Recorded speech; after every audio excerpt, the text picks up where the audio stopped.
Welcome back to my YouTube channel. Good to have you. In case you just stumbled upon it and it's your first time here, I'm Flavia Tumusime Kabura and I create content around life. In fact, my mission in life is to see us not just live it, but thrive in life, okay? So click subscribe and the notification bell. And of course, every single time I put content out, you will know, okay?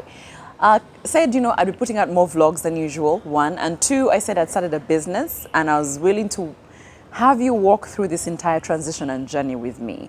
And today, what do you do when you're going into a negotiation? Something is on the table, give and get, and you're trying to negotiate the best deal out of it.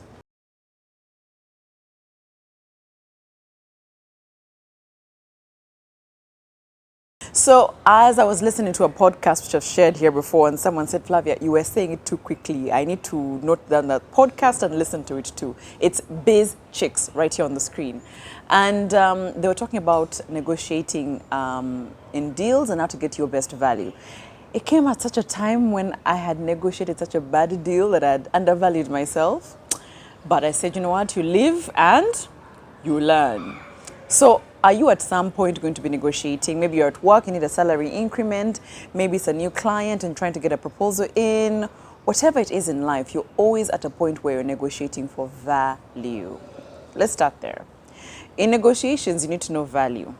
And from what I listened to the podcast, they said there's non-monetary value and there's monetary value. So in this case, if you're going into your boss's office asking for a salary increment, salary is money. So you need money. So there's a monetary value there.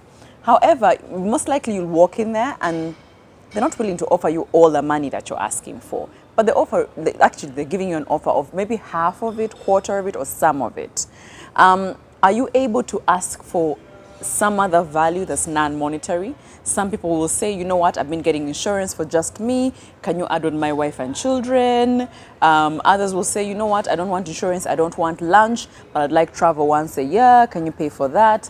Others will say, I don't want travel, I don't want medical insurance, I don't want all of that. However, I'd like to go back to my master's or PhD. Can you support that in any way? So there's non-monetary value that you can actually ask for.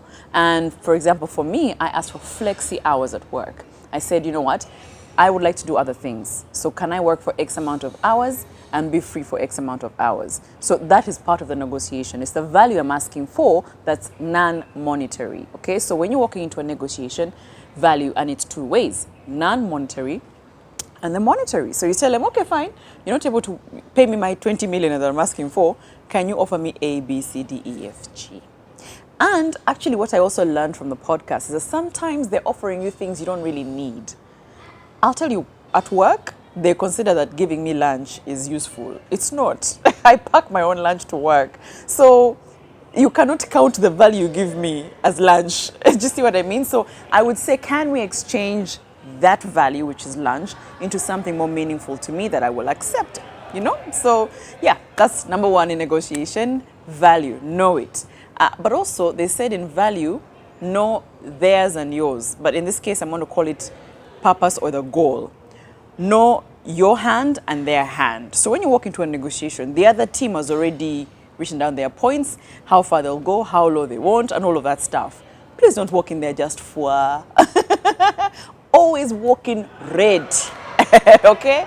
I mean, even if it's, first of all, for me, what I do is that if I'm going into a negotiation for a client, even if you've called me and then meeting's the next 1 hour, I'll do my research. I will try and do my research. Why? I walk in there, and by the way, I may never tell you in that meeting that I know so much about you, but I always know so much about you. That helps me to actually know, are these people able to afford me? Are these people not wasting my time? Is there value they haven't even thought of that I can tell them to give me? Different things. In fact, a client is shocked when you walk in and you say, it's not about money. It's really about the relationship, because in the future, I see you can do this for me and I can do this and this for you. They're like, oh, she was ready. She knows us. She knows what value she's bringing to the table. So please do not go blind in a negotiation. Know their hand, but most of all, know your hand. Okay? So the other thing I learned from that is that you do not tie the negotiation to your self-esteem. Very important. How many times have you walked out of a negotiation and you say, I wasn't good enough. I am not enough. And she actually, the person was on the podcast, the host said that she got a divorce. And in the divorce, they were doing settlements, paying out, you take this house, I take this house, you take 50% of this, I take that. Once they left the courtroom, she was happy with what settlement she had gotten. She felt she had really gotten a good one. But on the phone with her ex-husband, she says, you know what? I would have taken less than you gave me. And he said, it's okay. I would have paid more. And she said, it was good that I didn't tie my self-esteem on the negotiations, right? Because sometimes if you get less than you ask for, you're like, I wasn't good enough. Maybe I didn't negotiate good enough. Maybe I don't have value. Maybe they didn't see it.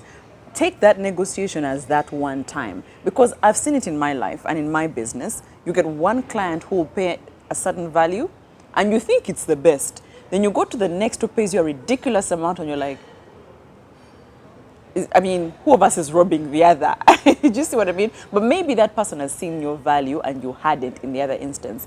Do not say, I am not good enough because this negotiation did not go well. Do not say, I am not valuable enough because this negotiation did not go so well. So again, I repeat, do not tie your self-esteem to each negotiation. Actually, walk in strong and say, this is what's on the table in this 30 minutes, whether this goes right or goes wrong, it has nothing to do with who I am, okay? I am better than whatever comes out of this. I'm not less than whatever comes out of this. So yeah, I am in that. I've had to learn the hard way, but now that I'll be onboarding clients for my business, I've had to learn very quickly how to negotiate. Hoping that this vlog could be of use to you as well. Until tomorrow, bye-bye.